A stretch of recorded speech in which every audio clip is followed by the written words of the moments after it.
కదా. కొండమందిరంలో కొత్త కాలం తగిలితేనే ముస్తాబు ఎక్కువ వచ్చినా తెలిసిందా? అప్పుడే వచ్చింది ఆ కోపం. ఎంత ముక్కు పడని ముఖ్యమో.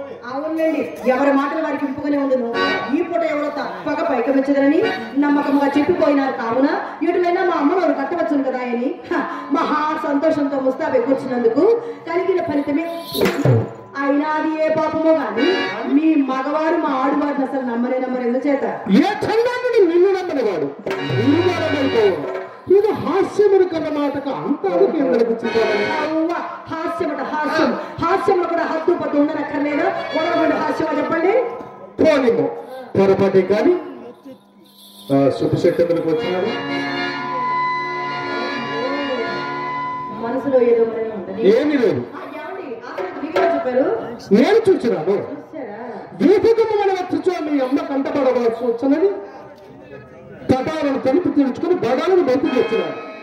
పెరటికి మమ్మల్ని వచ్చి వచ్చారు. సరేనా? ఆ పాటిన నన్ను చూసి అతను చూసి నేను తెల్లబోయినాను. అతను అనుమానం కురుకున్నట్టు కోడిగా నడుచు కొంత దూరం వెంట విన్నాను అనుకో.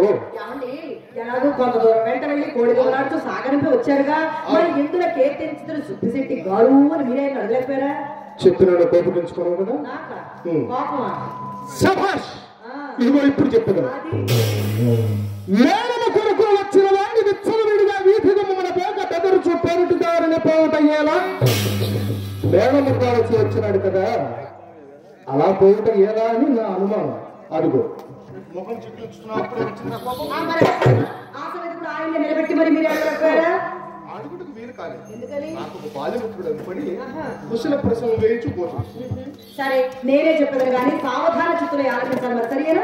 ఏమండి, మా ఇంటికి మేడలకు వచ్చిన వారికి అది ఎవరికైనా సరియే మర్యాద చేయటం అనేది మా ధర్మం కదా. అంతే కదా. అందుకే మా అమ్మ అతన్ని మేడ మీదకి వెంట పెట్టుకుని వచ్చి కుర్చీని వేసి కూర్చుండబెట్టి తాంపడం ఇయ్యగా ఆ శుద్ధిశెట్టి ఏం చేశాడో తెలుసా?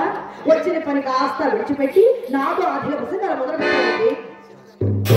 ఈ విధంగానే నాకు చిరాకు వచ్చి పోయి, కానీ ఇంతలో నా మనసు కనిపెట్టిన మా అమ్మ మాత్రం పెరడి చూపుతాను కారణం చేత మన తోటలోనికి తీసుకుని వెళ్ళి ఆధారంటే సాగనంపినది. మీరు నమ్ముడు నమ్మకపోండు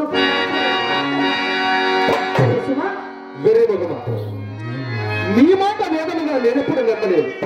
మీరు ఎన్నడైనా నలుసంత అబద్ధమైన ఆడవనే నా నమ్మకము. మీ తోడనే కాదు, ఎవ్వరి తోడను నలుసంత అబద్ధమైన ఆడరు. ఆ చింతామణి ఈ పురములో పుట్టవలసింది కాదని పిల్లల మొదలు పిల్లల వరకు శ్లాఘించుటకు ఇది ఒక కారణం కూడాను. సందేహమేమి? ఎవరి మాటలేలా ఎన్నిసార్లు శ్లాఘింపలేదు చూడు చింతామణి.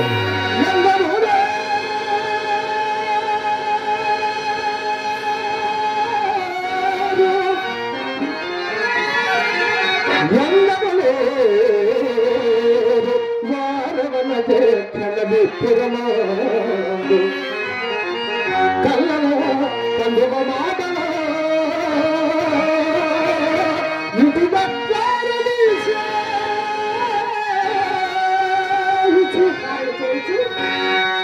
వెళ్ళబోతుగా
చూడటానికేమి ఆ పొట్ట నిండా ఉన్న అవ్వేలే కానీ ఇంతకు మీరు వెళ్ళిపోయిన ఏదో చెప్పనే లేదు.